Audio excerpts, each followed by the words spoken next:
in line with his focus. Let's look at Luke 12, because Jesus had a way of getting people's focus back where it ought to be. And in this story, a man came to Jesus regarding money. And of course, no one ever talks or thinks about money today, do we? Come on. I think a couple of us might now and then. But it seems like money has become a preoccupation with many folks. And like I say, it was very much the center of my attention a few years ago. Very much so. And to the point that my wife was extremely upset with me, became very agitated with me, because the family was being messed up. The family was being left aside because I was on a mission for the family. For the family, you understand. You know, that was my justification. This is for my kids. We're going to be millionaires. Yeah. God took care of that.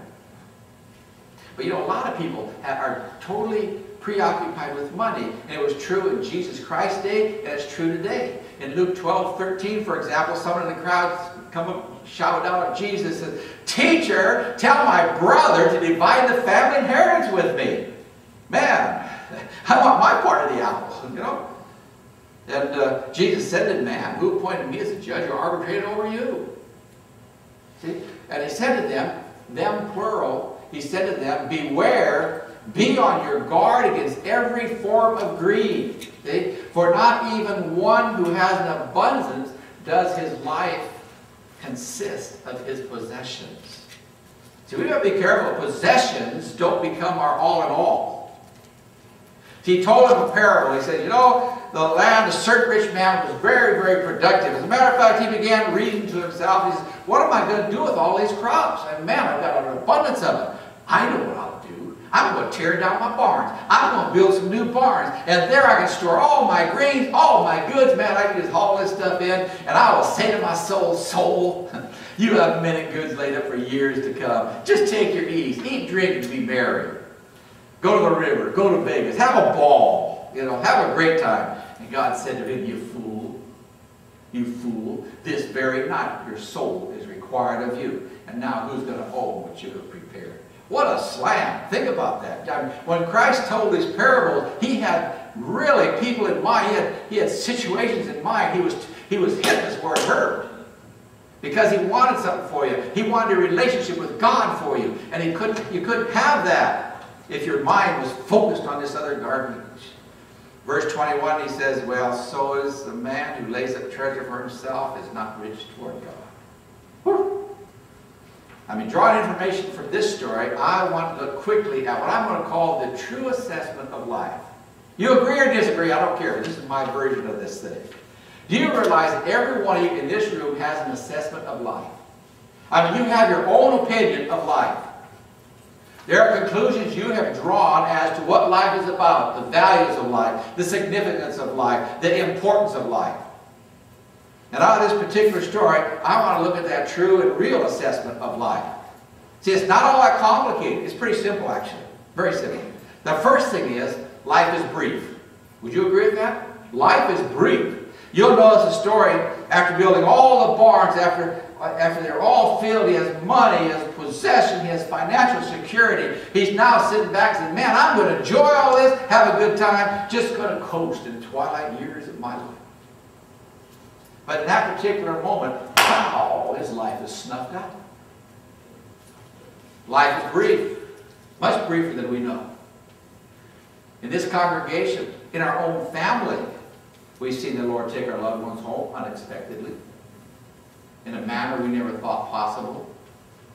See, one of the things about pastoring or being with people who are dying, interesting thing, or families, or being with families who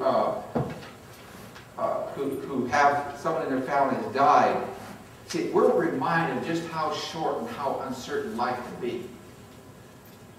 You don't ever hear anybody on their deathbed say, man, I wish I had invested in stock. I wish I had a bigger house. You don't hear that. Never. And life is brief. It's uncertain. It's short. When you look at life from the expanse of eternity, it is short. You know, matter of fact, James 14, right in the Bible reminds us of that. He says, you know, you don't know what your life is going to be like tomorrow. You are just a vapor that appears for a little while and it vanishes away.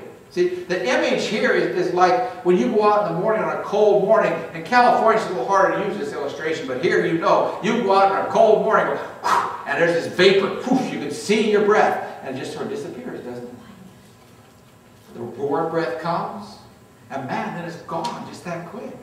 And he said, that's what your life is like.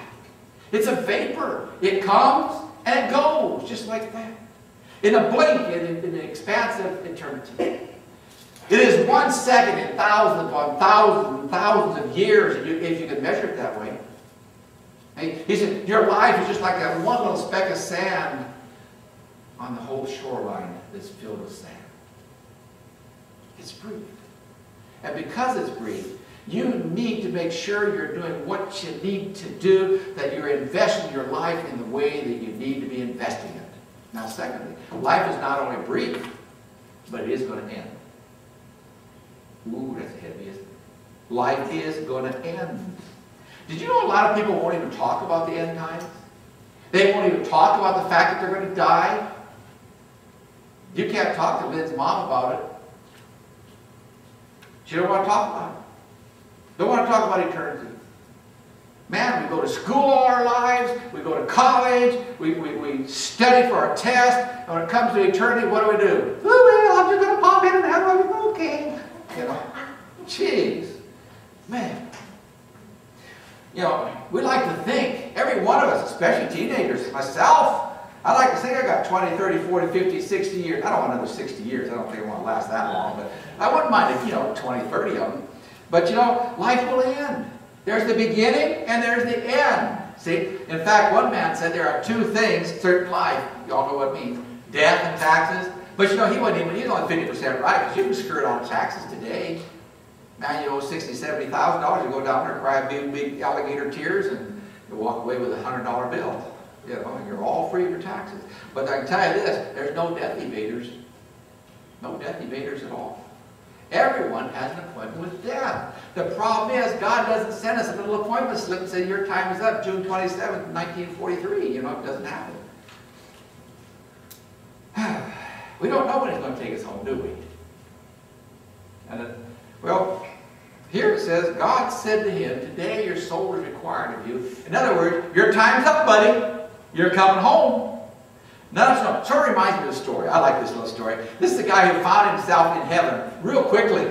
I mean, he wasn't expecting this at all. And as he starts up toward the gates of heaven, he sees this big angel, meets him with a clipboard. Angel says, okay, before you come inside, I got to take some information. Sort of like coming to our social service department. I need to take some information. I need your name, address, all that sort of stuff. And he says, we'd like to know a little bit about people that are coming into heaven. And so before you come in, I have a place right here on my form that asks you to tell me about one selfless act you did on earth towards some other human being. The guy thought for a minute. He said, yeah, I can tell you one.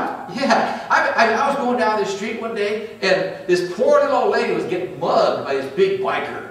I mean, man, he had tattoos all over him. He had leather. He looked so mean, and he was beating up this lady trying to steal her purse. So I knew I had to do something, so I went over and kicked his bike. Dumped his bike over. I wanted to get his attention. Sure enough, I got his attention. Man, the first thing I thought of when he come running over here, I'm going to whop him in the stomach. And so I did. And he said, wait a second. You did that to a big guy? Man, you knocked his bike down and then you hit him? Yeah, I sure did. He said, oh, when did that happen? It was about 5 minutes ago. I've got to think about that, guys. The reality is none of us know when we're going to see the Lord, do we? See, life is brief. Life's going to end. And the moral of that story, of course, is don't push down a biker's bike and hit him in the stomach. All right. Well, the third truth about life is this. Life is the foundation upon which the eternal is built. Life is the foundation upon which the eternal is built. Jesus said to those two men who were arguing about money, he says, don't you understand, even when a man has an abundance, life doesn't consist of what he owns. In other words, I think what Jesus was saying is, you need to consider what it takes, not to be rich here on earth, but you need to consider what it means to be rich toward God. To be rich in heaven. To lay up treasures in heaven. See? And folks, you need to understand that when I'm talking about these things, I am talking about reality here.